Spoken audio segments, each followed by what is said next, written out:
নববর্ষ, আজকে বছরের প্রথমটা দিনেই করিমগঞ্জ আরক্ষীর বিশেষ সাফল্য। আজকে সকাল 6:30 নাগাদ আমাদের কাছে খবর ছিল এরকম নিষিদ্ধ দ্রব্য নিয়ে গাড়ি একটি আসবে। সেই মর্মে আমরা পুঙ্খানুপুঙ্খভাবে তল্লাশি চালাচ্ছিলাম, নাকা চেকিং চালাচ্ছিলাম।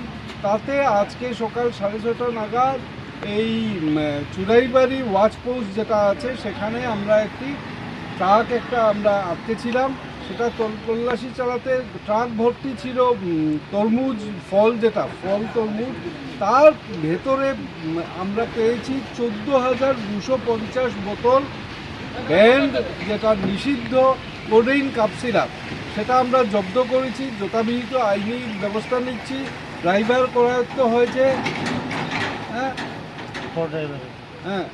মানে সহচালক যেমন করায়ত্ত হয়েছে এবং আইনগত NDPS অ্যাক্ট মতে আইনগত ব্যবস্থা নেওয়া হচ্ছে। সরকার তথা অসম আরক্ষীর যেটা ড্রাগস বিরোধী আন্দোলন চলছে, অব্যাহত আছে, নিরন্তর চলছে, অব্যাহত থাকবে। আমরা কোনো মতেই কোনো ড্রাগস আমাদের অঞ্চল দিয়ে আর সরবরাহ করতে দেব না, আসতেও দেব না, যেতেও দেব না। এই জন্য আমরা কন্টিনিউয়াস চেষ্টা করছি আর চালিয়ে যাব। স্যার, এগুলির কালোবাজারে মূল্য কত হতে পারে? কালোবাজারে মূল্য আমরা দেখেছি পার বোতল 1000 রুপিস, 1000 টাকা। সুতরাং 14,250 বোতল মানে অলমোস্ট 1.5 কোটি টাকার নিষিদ্ধ কোকেন কাপসের আজকে জব্দ হয়।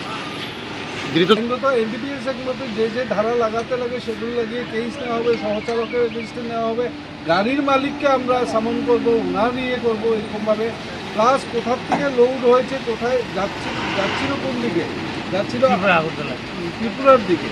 সুতরাং কোথার থেকে লোড হয়েছে সেগুলো আমরা খবর নেব, কোথায় লোড হয়েছে, কার থ্রুতে হচ্ছে, এসব আমরা এই সমস্ত পুঙ্খানুপুঙ্খভাবে ইনভেস্টিগেশন চালাবো এবং দোষীদেরকে উপযুক্ত শাস্তি দেওয়ার ব্যবস্থা আমরা করব। দিক থেকে আসছিল, ত্রিপুরা যাচ্ছিল, এই অবস্থায় আমরা চুড়াইবাড়িতে আটক করে তল্লাশি চালিয়ে পেয়েছি।